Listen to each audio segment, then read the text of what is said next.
हम देख रहे हैं कि चुनाव सामने है और उससे पहले प्राइम मिनिस्टर साहब ने एक बड़ा लक्ष्य दिया और कहा कि 2047 तक हमने एक विशाल और मेगा भारत की बुनियाद रखनी है, एक मजबूत भारत बनाना है।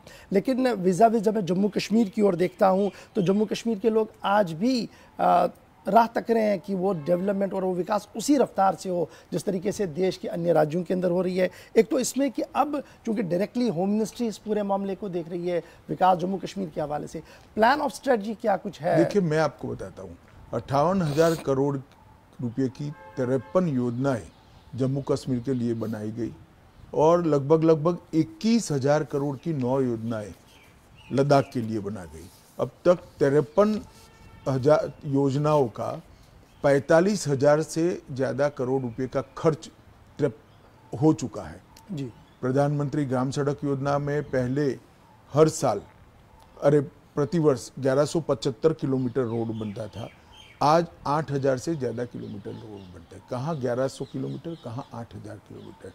प्रधानमंत्री आवास योजना में 19 के पहले तक सिर्फ 24,000 आवास थे, अब 1,45,000 जम्मू कश्मीर के गरीब लोगों को आवास मिल चुके हैं।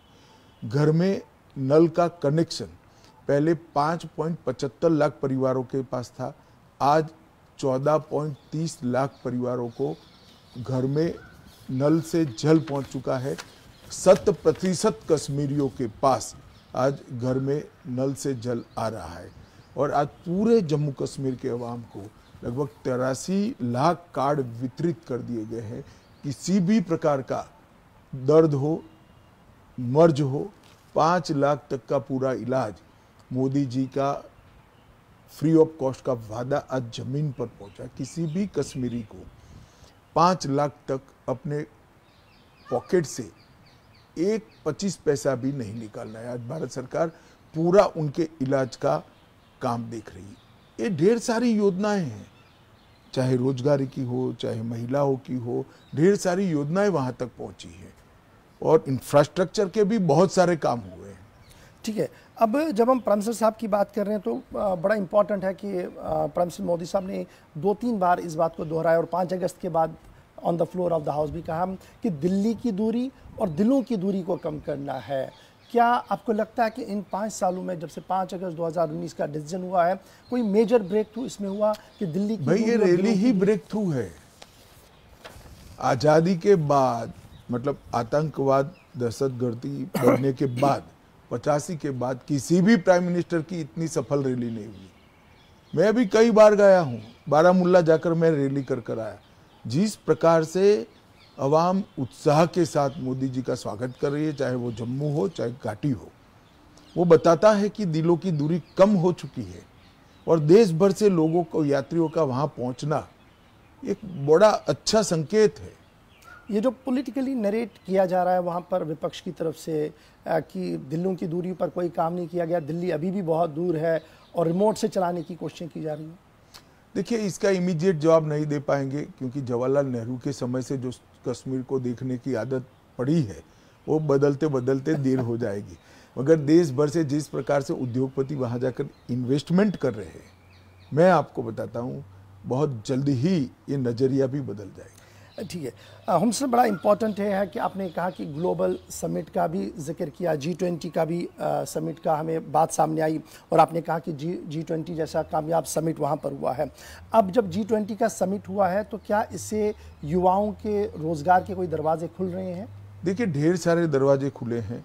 एक तो 34,000 सरकारी रोजगार का निर्माण हुआ है, लगभग और 10,777 लोगों की भर्ती की प्रक्रिया चल रही है और 7.5 लाख लोगों को स्वरोजगार मिला है, जैसे मधुमक्खी पालन हो, खादी हो, पश्मीना का काम हो, सेब का प्रोसेसिंग हो। और मैं मानता हूं कि ये कभी भी 7.5 लाख लोगों को स्वरोजगार नहीं मिला है और ये जम्मू कश्मीर सरकार की साइट पर आपको उपलब्ध मिलेगा कि कितना रोजगार कहाँ मिला है। डायरेक्ट रोजगार लगभग 16,000 दे चुके हैं, इनडायरेक्ट रोजगार 5,000 से ज़्यादा हुआ है और प्रस्तावित निवेश जो है, इन्वेस्टमेंट पूरा आने के बाद 4 लाख युवाओं को रोजगारी मिलेगी। पहले रोजगार की कल्पना केवल और केवल टैक्सी ड्राइवर था, आज सारे होटल हमने एडवर्टाइज निकाल दिया है, सारे होटल प्राइवेट होंगे। सिर्फ घाटी में 7 होटल नए प्राइवेट बड़े बनेंगे, जिससे आने वाले यात्रियों को अच्छी रहने की सुविधा मिलेगी और कश्मीर के युवाओं को नौकरी के रोजगार की मिलेगी। पहले लाइसेंस 1000 टैक्सी के थे, अब लगभग 10,000 लोगों को लाइसेंस दे दिए गए हैं। ये बहुत बड़ा बदलाव है। पिछले 4 वर्षों में 90,000 करोड़ का निवेश का इरादा आया है, मतलब एमओयू हुआ है। 2022-23 में 2100 करोड़ का निवेश हो चुका है, 23-24 में 2400 करोड़ का निवेश हो चुका है। और मैं मानता हूं कि सबका इन टोटो देखे, इंफ्रास्ट्रक्चर में बढ़ोतरी, गवर्नमेंट इंस्टीट्यूशन का वहां आना, निवेश, टूरिज्म। 14-15 में जम्मू कश्मीर का जीडीपी 1 लाख करोड़ था, सिर्फ 1 लाख करोड़, और 2023 में 1 लाख करोड़ से बढ़कर 2,23,000 करोड़ हुआ है। 2.25 गुनी बढ़ोतरी जीडीपी की हुई है। जब जीडीपी बढ़ता है तो उसी का आउटकम रोजगार होता है। दुनिया का कोई भी अर्थशास्त्री इसका इंटरप्रिटेशन कर पाएगा कि जीडीपी बढ़ता है तो इन्वेस्टमेंट से, जीडीपी से ही रोजगार भी बढ़ता है।